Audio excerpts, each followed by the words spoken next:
Welcome to the Great Detectives of Old Time Radio. From Boise, Idaho, this is your host, Adam Graham. If you have a comment, email it to me, box13@greatdetectives.net. Follow us on Twitter at Radio Detectives and become one of our friends on Facebook, facebook.com/Radio Detectives. Today's program is brought to you in part by the financial support of our listeners. And you can become one of our ongoing Patreon supporters for as little as $2 per month. And I want to welcome our latest Patreon supporter, Jack. Jack is supporting us at the Detective Sergeant level of $7.14 or more per month. Thanks so much for your support. You can also support the program on a one-time basis, support.greatdetectives.net, through the Zelle app to box13@greatdetectives.net, or by mail to Adam Graham, P.O. Box 15913, Boise, Idaho 83715. Well, now it's time for today's episode of Rocky Jordan. The original air date is July the 16th of 1950, and this one is The Lotus Cup of Amin. Now, Del Monte Foods brings you a world of adventure with Rocky Jordan.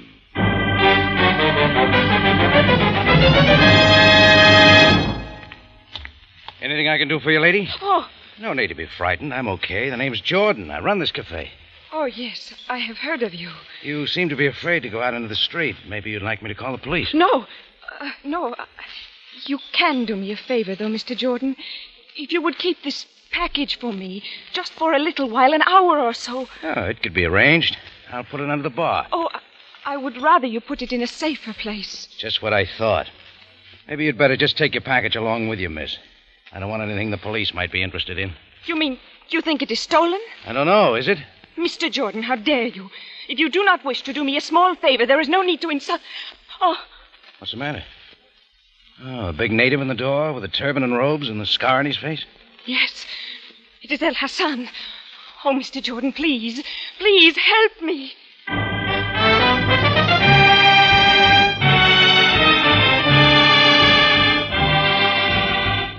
Del Monte, the brand you trust for flavor in so many good foods. Yes, Del Monte, the best-liked brand of canned fruits and vegetables in the whole wide world, takes you now to the Cafe Tambourine in Cairo, gateway to the ancient East, where modern adventure and intrigue unfold against a backdrop of antiquity.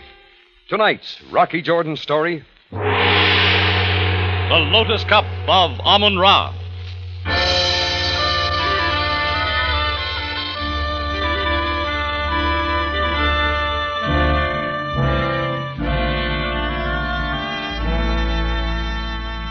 It had started when a beautiful Egyptian girl came into my cafe carrying a package. After a moment, a young man joined her carrying an almost identical package. They talked for a minute, then he got up and left with no more than a nod. She looked like she might be going to cry, but the curious thing was they'd exchanged packages, quickly, smoothly, without a sign. A moment later, she got up and started out, but she stopped at the door and her eyes widened with fear. That's when she came back into the cafe, and I asked her if I could help. It was then we saw the fierce-looking Egyptian in old-fashioned robes glaring at her from the door. He frightens me. Why, who is he? An enemy of my family.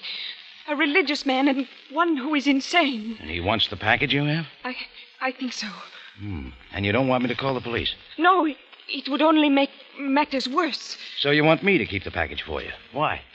Because you look so kind, and I feel I can trust you. Okay, miss. Maybe I'm a first-class sucker, but give me the package. I'll lock it in my desk in the office. But don't be all night. When will you be back? An hour. 2 at the most. You will give it to no one else? No one. Your friend El Hassan seems to have ducked away from the door, but he might be just outside. Will you need any help with him? Not now. He won't bother me now, but he may... May bother me. Well, don't worry. I can handle him. I hope. El Hassan was nowhere in sight when I escorted the girl outside and into a taxi. I came back and carried the package into the office. It was surprisingly heavy, and I was a little bit tempted, like a kid with a Christmas package. But I locked it in my desk and came back to the bar and waited. Sure enough, after about half an hour, El Hassan showed up, all smiles. Effendi, sir. The young lady has made her emissary to get the package she left with you. You will give, please. I'll give it only to the lady herself. But she has sent me. I am her emissary. I, El Hassan, priest of the sun. Beat it. You dare to insult El Hassan, priest You want me to call the police? Infidel. Unbeliever. You will be sorry. Get out and stay out. He went all right. Now I began to wonder what kind of trouble I let myself in for. He sounded like the girl said, insane. And religious fanatics are bad medicine, especially in the East. I began to hope she'd hurry back. Instead, I got a visit from someone quite different. He was a mountain of a man, overflowing the chair and dwarfing the table. But he was dressed richly and stylishly in European clothes, and he was smoking a cigarette and sipping a drink. And he spoke in perfect, cultivated English in a hearty, friendly tone. You are the famous Rocky Jordan, are you not, sir? My name is Ross. Almond Bay Ross. Glad to know you. Sit down, sir, sit down. Won't you join me in an aperitif? I never drink my own drinks, thanks. You should, sir, you should. Excellent. Thank you. So few people seem to appreciate today that life and its pleasures are to be savored. All of the good things of life, a drink, a well-cooked meal, an exquisite work of art, a legendary treasure, all are to be savored, enjoyed to the full. Yes, I suppose The ancients understood that. Their civilization had a glory that lives on today. Yes, even their religion had a splendor and a terror that could be savored. Yeah, I'll bet, but I don't know much about such things. You don't, sir? You've never heard, for instance, of the Lotus Cup of Amin Ra? No, can't say I have. You're sure? Of course I'm sure. Ah. Well, that is too bad. You must study it sometime. It's fascinating, sir. Fascinating. A fabulous golden cup in the shape of a lotus, with an exotic religious history and a fascinating legend, immensely valuable. It is at present in our Museum of Egyptian Antiquities. Look, Mr. Ross. Huh? What is it, sir? You didn't come here to discuss ancient religion with me. No, I suppose I did not. Would you care to explain why you did come? Of course, my boy. I came expressly to thank you. Yes, to thank you in behalf of myself and my niece. Your niece? Oh, you mean the girl who was here earlier tonight? Yes, of course. A beautiful creature. Don't you agree? She sends you her most heartfelt thanks for your assistance, and I add mine. We are most grateful for what you did. But now you want the package? It is no longer necessary for you to be troubled. I will... Surely your niece told you that she asked me to give it to no one but herself. Mr. Jordan, you do not understand. I am her uncle, her guardian. Of course, I should do nothing that was not to her best advantage. No, it won't work. There's something very phony about all this. I don't know why you've been beating around the bush, taking up so much of my time. Wait a minute, maybe that's it. But, Mr. Jordan, wait a minute. Chris, has anybody gone into my office? No, Rocky, not that I saw. What's up? Come on, we'll see. I ran over to the office with Chris right beside me. And I was right, he was there, El Hassan, and he had just gotten the desk open. He whirled as we came in, and his kick caught Chris off guard, and he went down. El Hassan picked up the package and started a bolt, but I hurtled over Chris and hit him with a flying tackle, and we both went down. The package went skidding off into the corner. Then I saw the knife in his hand. It started down, then suddenly it was gone as Chris let it go with a kick. Sent the knife spinning away. I heaved at the same time, and Scarface flew off across the room. By the time I was up, El Hassan was out the back door and running. Rocky? Chris, you all right? Okay. How about you? All right, thanks to you. Forget it. Hey, Chris. Look at the package. Oh, yeah. It broke open, didn't it? Hey, Rocky, that looks like the U.S. Mint. Yeah, gold. Pure gold, maybe. Well, what is it? I don't know. Some kind of cup. Antique, maybe. Yeah. Expensive, like in a museum. It's in the shape of a flower, like a lotus. Like maybe the Lotus Cup of Amin Ra. What's that, Rocky? Oh, never mind. Look, Chris, keep it with you under the bar where you can watch it every minute. Don't let it out of your sight. What are you going to do? I'm going to pay a visit to a museum. At first, I made a phone call to Sam Sabaya of the Cairo police. I told him I suspected a robbery at the museum, and he agreed to get the top man and meet me there. So when I got to the closed and darkened Museum of Egyptian Antiquities, a squad car was parked at the curb, and Sam and another man were waiting under the light at the front door. This had better be important, Jordan. We took Dr. Harding away from a dinner party. I think it's worth looking into, Sam. Let us hope so. Jordan, this is Dr. Rolf Harding, the curator of the museum. I was shaking hands with one of the most strikingly handsome men I'd ever seen. Dr. Rolf Harding was in his 40s with a dusting of gray at the temples, but he was the kind of man women swoon over. How do you do, Mr. Jordan? It's a pleasure, Dr. Harding. What is it you think might be missing, Mr. Jordan? You have a gold relic called the Lotus Cup of Amin-Ra? Oh, why, yes, although that is not its official designation. Could we see it, please, Doctor? Well, yes, of course. We walked through the long, deserted, echoing halls of the darkened museum. It was like walking through the tombs of the dead. How many centuries of ghosts haunted those rooms? Finally, we stopped in a small, dark alcove, and Harding touched a switch somewhere, and a glass case before us was spotted in light. And there, resting safely in its velvet cradle, was the softly glowing gold of the Lotus Cup of Amin-Ra. Well, Jordan, there it is. Of course, you didn't really suppose it was stolen. Well, yes, frankly, I did. Oh, impossible. We have a most complete system of security. But you see, I have a cup exactly like that in my cafe right now. Why, that's impossible. This was the only one in existence, the only one that ever existed. I could be mistaken, but I'd swear that I have an exact copy of this back at the tambourine. You realize the implications, Dr. Harding? Yes. It might mean, for example, that this was not the real one, that a substitution had been made. Gentlemen, this is a terrible thought. Assuming that such a thing were true, who could have made a copy?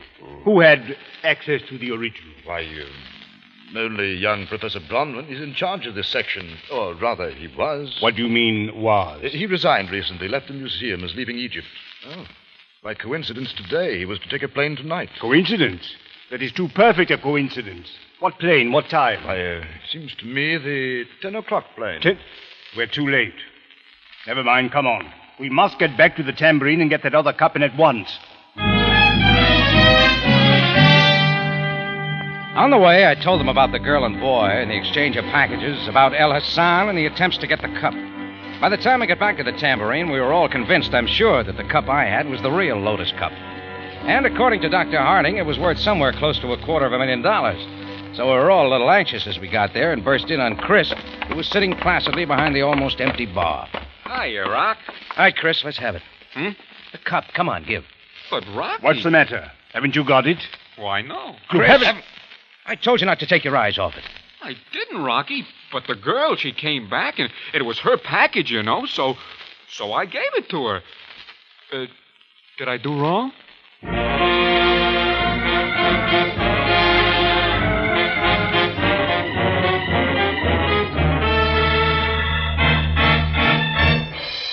Del Monte Foods is presenting tonight's adventure with Rocky Jordan. Here now is Larry Thor. Friends, of all the delightful styles of pineapple you've ever enjoyed, I think you'll say the most different, the most exciting, is Del Monte Pineapple Chunks. Different because they're great, big, tender wedges cut from double-thick slices of superb pineapple. That makes each luscious chunk a generous bite size, about 1 inch long by about 1 inch wide. Thick, juicy, just the way you probably imagined you'd eat pineapple fresh on a tropic plantation. And here's where the exciting part comes in. These handsome chunks are full, absolutely cram-full of the richest, most refreshing tropic flavor. That's the first thing you notice about any style of Del Monte pineapple. Because Del Monte raises its own exclusive strains of fruit, picks and packs them right at their best, when natural tartness and sweetness are in perfect balance. Really, for sheer eating pleasure, try Del Monte pineapple chunks, tossed in a salad, or cool and sparkling in gelatin, broiled with barbecued meats, or just by themselves for an easy-eating dessert. Remember, I'm talking about chunks. Del Monte Pineapple Chunks. Ask your grocer tomorrow.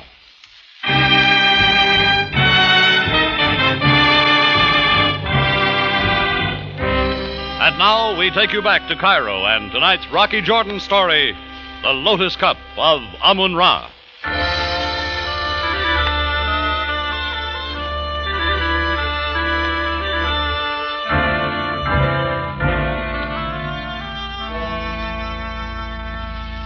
It was no use blaming Chris for letting the cup get out of our hands. It was my fault, and Sam Sabaya let me know it.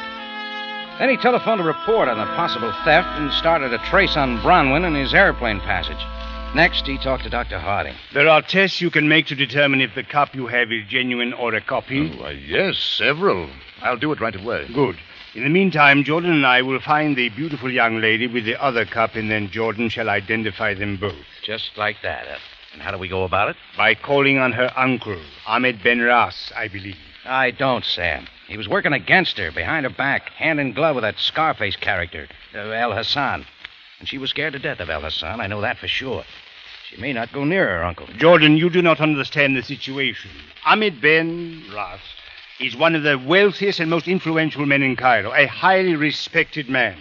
He is not one to frighten nieces or anyone else. He is a collector of antiques, it is true, but it is beyond belief that he would resort to theft to obtain one, even so valuable a treasure as this. Oh, you're right, Captain. Ras once tried to buy the Lotus Cup from the museum, offered 100,000 Egyptian pounds. Of course, we wouldn't sell. And Bronwyn knew of that offer? Of course. So maybe Bronwyn offered him a private deal. And why would Ahmed Ben Ras be a party to such a thing? He could never display his treasure. He could never even admit he had it. I don't know, Sam, but it all fits. Never mind that, Jordan. You are going along only to identify the girl in the cup. Remember that.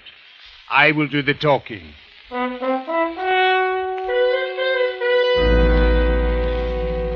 It was after midnight when we got to the home of Ahmed Bey Ras. He lived, like many of Cairo's wealthy, in a houseboat on the Nile. It was still lighted, and we went aboard and aroused a sleepy servant. Sam's badge produced quick action, and in a moment we were shown into a salon of the most sumptuous wealth I've ever seen. It was like something out of Cleopatra's court. And there, squatted in the middle of it all, was the mountainous body of Ahmed Bey Ras. Come in, gentlemen. Welcome to my home. I am most sorry to disturb you at this late hour, Ahmed Bey. You do not disturb me, Captain, I assure you. I am not an early sleeper, as you can see. And Mr. Jordan, now I shall be pleased to serve you one of my drinks. No, thanks. No. Ah? Then this is an official and not a social visit. We hoped you might be able to help us, Ahmed Bey. Of course, Captain, if I'm able. You went to the Café Tambourine tonight to get a package left there by your niece. That is correct. May I ask what was in the package? I do not know. I did not ask her. And I suppose you didn't know that while you talked to me in the cafe, your friend Scarface was breaking into my office to get the package. No, I did not. I have no friend named Scarface, but I presume you mean El Hassan, who has a scar on his face. Who is he? The priest of a fanatic religious sect. Worshippers of the ancient religion of Amun-Ra. Seems to hate me because I collect relics of his religion. For instance, the Lotus Cup of Amun-Ra. You think that is what was in the package? Simply because I mentioned it tonight? No. I'm sure it is safe in its case in the museum. Oh, I would like to have it, I admit. I even tried to buy it once. The legend about it is fascinating. It is a sacrificial cup. It is said that whoever shall drink the deadly wine from it shall not die, but rather gain eternal life. Now, that is an interesting thought, is it not? Eternity to savor the good things of life. You say the cup was not in your niece's package, but how do you know? Where's your niece now? Why, right here, of course. Where else should she be? Here. May we see her, sir? Of course. Farida, my dear, will you come in, please? Gentlemen, my niece, Farida Amar. How do you do? Yeah, baby. I am happy to be able to thank you in person, Mr. Jordan, for what you did. You were most kind. Miss Emma, may I ask from whom you obtained that package? Why, Professor Bronwyn. It was a gift. We exchanged going-away gifts because he was leaving. A rather expensive gift, wasn't it, miss? The Lotus Cup of Amun-Ra? The Lotus Cup? Why, no, Mr. Jordan. What was his gift, then? Why, this. The dish right on this table here. It is gold-plated, yes. And shaped like a lotus flower, yes. But surely no one could mistake it for the Lotus Cup of Amun-Ra. Evidently someone did, Miss Emma. We are sorry to have disturbed you. Come along, Jordan.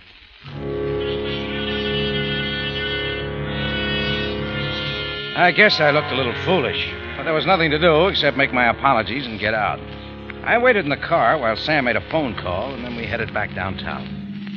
Well, Jordan? Sam, I'm not convinced. There are too many holes in this story. Too many strange coincidences. Jordan, I just called Dr. Harding. He is certain that the cup in the museum is genuine. In other words, no crime has been committed. At least none we know about. Even if Bronwyn did make a copy of the cup and give it to Ross, that's not necessarily a crime. And there's nothing you can do. Not much. But, Sam, are you convinced? I am indeed, Jordan. Dismiss it from your mind.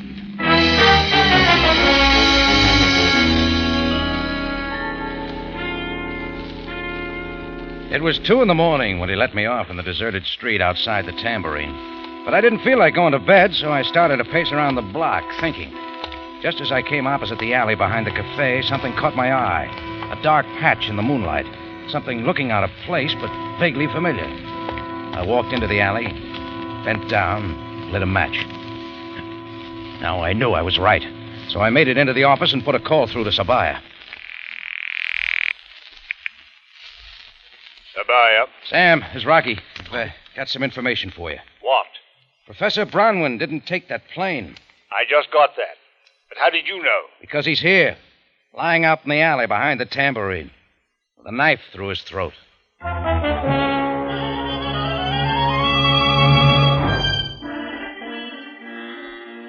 I got away from the Tambourine before the police arrived because I didn't want to get tied up. I had a few things figured out, and maybe time was important. As it turned out, I was right, because just as I got to the houseboat, I caught Farida Amar leaving, carrying a suitcase. Miss Amar. Oh, Mr. Jordan. I want to talk to you. But not now. Now.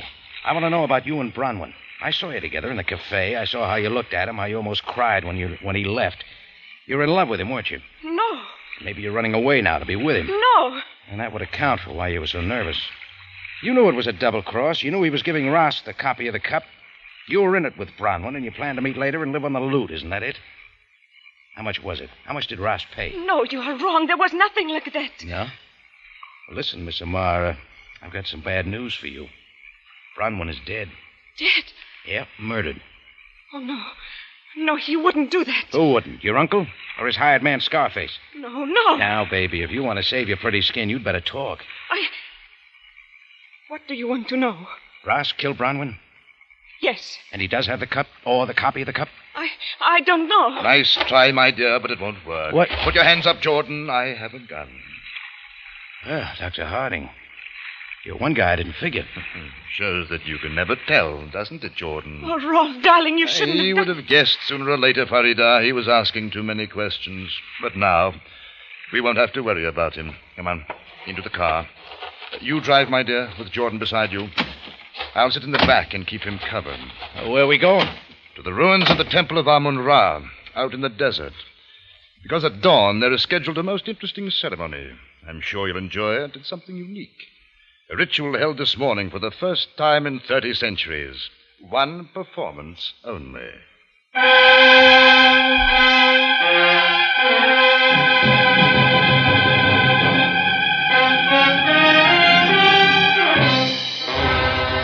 In just a moment, Rocky Jordan returns to conclude tonight's story.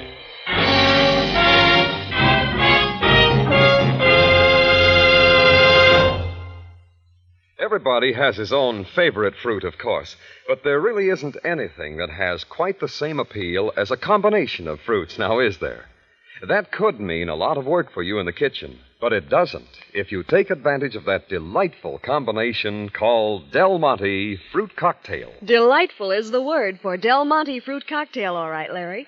You get 5 fruits, and 5 fruits you'd have a hard time finding in season all at once at that. Yes, there are mellow peaches and tender pears already cut up for you and mixed with dainty pineapple tidbits, juicy seedless grapes, and bright cherry halves. And really, that flavor balance is so right, so refreshing and good. You'll want to give your paring knife and cutting board a rest and use Del Monte Fruit Cocktail for mixed fruit salads, starters, and desserts right along. I know it's been a wonderful time and work saver for me. Not only in summer meals, but as a snack for the children between meals, too. Why not give yourself a break this summer, ladies? Del Monte is just the colorful, luscious fruit cocktail that can help you. Get several cans at your grocer's tomorrow. Back now to Rocky Jordan for the conclusion of tonight's story.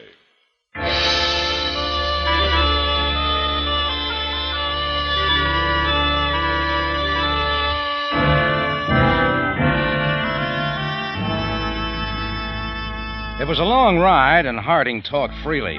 So by the time we got quite a ways out in the desert, I had the whole story complete. Ross wanted the Lotus Cup, so Bronwyn agreed to get it for him, planning to substitute a copy for the real one in the museum. But Farida tipped off her boyfriend, Harding, and he, being Bronwyn's boss, was able to cut himself in on the deal. Then, because Farida told him why Ross wanted the cup, Harding suggested the double cross of giving the Egyptian the copy instead of the original. Ross would know the difference, and it would minimize their risk. Now, Farida was the go-between. She got the cup in my cafe in exchange for the package of money. Then Harding met Bronwyn outside, got him into the alley somehow, and killed him, thus completing the triple cross and getting all the money for himself and Farida. Oh, Ross is a fool, an utter fool. You know, he paid over £100,000 for that imitation cup, and why? To use it just once, this morning, out here, to drink poison from it and die, thinking he was gaining eternal life. You mean he's going to commit suicide out here? Exactly. The sacrificial rites of Amun-Ra. Well, that suits my plans all right, except that I don't want the copy of the cup to be found by his body. That's why we're going. If it is destroyed, there will be no shred of evidence to prove anything. You're forgetting me. Oh, no. You'll not be leaving the ruins of Amun-Ra. You'll be staying behind with Ross. For company.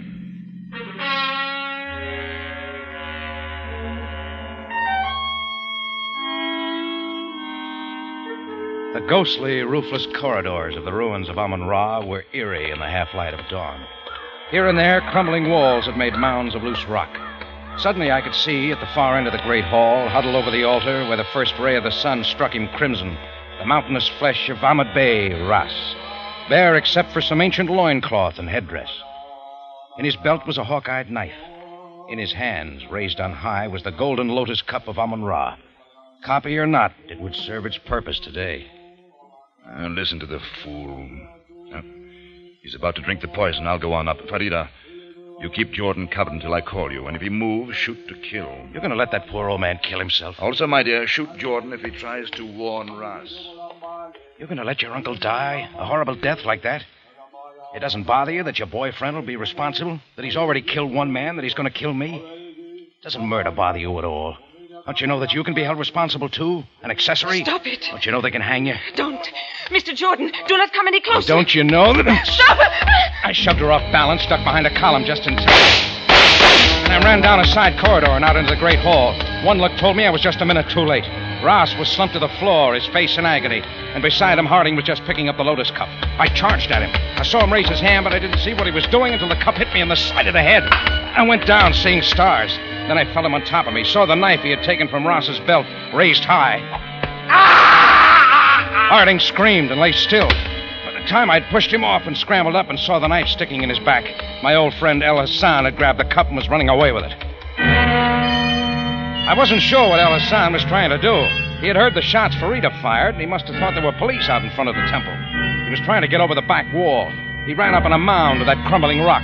He was perhaps 50 feet up when the ancient stone gave way. The last thing I saw just before it vanished in the avalanche was the outstretched hand of El Hassan. And clutched in it, the imitation golden lotus cup of Amun-Ra.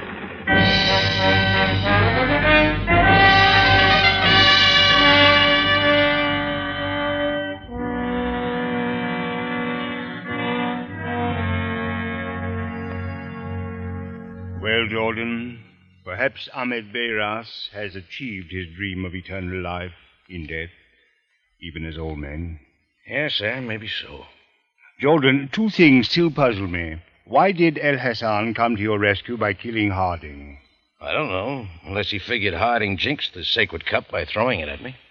Perhaps. But what of Farida and her gun? No problem, Sam. When she saw Harding was dead, it was all over. She just fainted. Yeah. Too bad such a lovely girl would allow her infatuation for an older man to involve her in such an affair. Now she must pay the penalty. Jordan, let this serve as a warning. Oh, never again, Sam. There'll never be a next time, so help me. We shall see, Jordan, we shall see.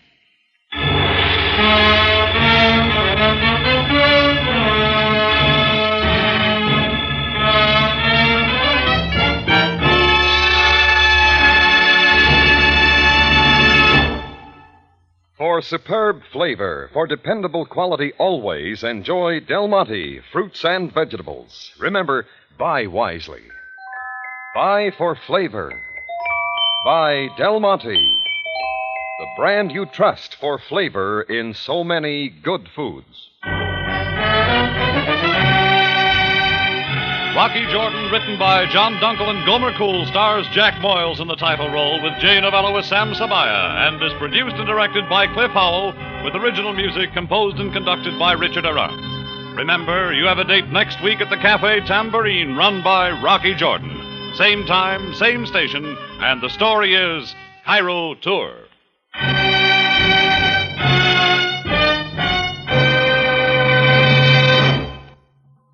When you're hot, when you're tired, when you're thirsty, do this. Have a tall, frosty glass of golden Del Monte pineapple juice, the tropic thirst quencher. Naturally tart, naturally sweet. It's a good source of vitamin C besides. Del Monte pineapple juice. Try it.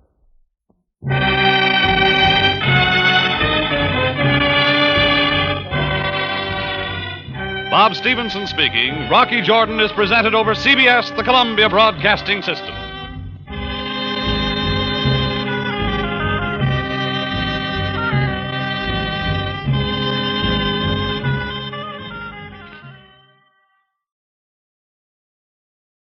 Welcome back. I do think that Rocky did not learn his lesson just because he hasn't learned in all the time he's been living and the time we've been listening to this program. But you never know. The next few episodes that we have left, dozen or so, could just be Rocky, puttering around the Cafe Tambourine, but I kind of doubt it.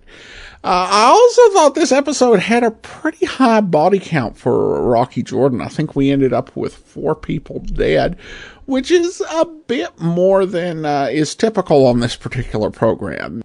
Or maybe it seemed higher just because you had like 3 of them in the last few minutes. Also, I do feel a bit for Chris. Because Rocky was nice and said, I didn't blame Chris for them getting away with the cup. But I do think that Chris, to his credit, does keep getting dragged into things that are a bit beyond what he thought his typical job description was. And this is the thing with Chris. Chris is not one of those sidekicks, the sort of Mark Donovan type character, like from Frank Race or Louis the Cab Driver, who is just constantly getting thrown into these situations, and it's just part of his life adventure. A lot of episodes he just tends the bar and takes care of the business. But suddenly, out of nowhere, in his life, this average guy working his job, and Rocky just says, I need, come on, Chris, you've got to help me. This artifact of a fictitious religious cult is being stolen. And Chris just goes in there, he just does not know what to expect from day to day. Now we turn to listener comments and feedback, and we have some new reviews over in the Apple Podcast Store. This one comes from Vanity Alley R. Says, I enjoy the shows and the commentary from the host. And Couscous writes, great podcast. The audio files are cleaned up so you can understand it, but it's still stamped with the unmistakable old-time radio sound. When I listen to these old-time radio shows, I imagine a time before TV permeated every household, and I imagine families huddled around their old-time radio, with crackly speakers hushing their children so they can capture every word of their favorite shows. Lucky for us, in this day and age, we can simply download them and play them anytime we want. Thanks to Adam and Andrew for cleaning up the audio. We can take old-time radio wherever we go. This is great entertainment for all ages. Love it. Thanks again. Well, thank you so much. That one from Couscous. And then we get this from GNX Gypsy. This dude needs to pull the microphone away from his mouth while saying welcome. Well, thanks so much for the tip. I'll keep that in mind. And thanks so much for the review, Gypsy, and for all the other reviews in the Apple Podcast Store. And that will actually do it. I do want to go ahead and thank our Patreon supporter of the day. Thank you to Kelly. Kelly's been one of our Patreon supporters since September 2018, currently supporting us at the rookie level of $2 or more per month. Thanks so much for your support, Kelly. And that will do it for today. Join us back here tomorrow for Boston Blackie. Next Wednesday, another episode of Rocky Jordan. In the meantime, send your comments to box13 at greatdetectives.net. Follow us on Twitter at Radio Detectives and become one of our friends on Facebook. Facebook.com/Radio Detectives. From Boise, Idaho, this is your host, Adam Graham, signing off.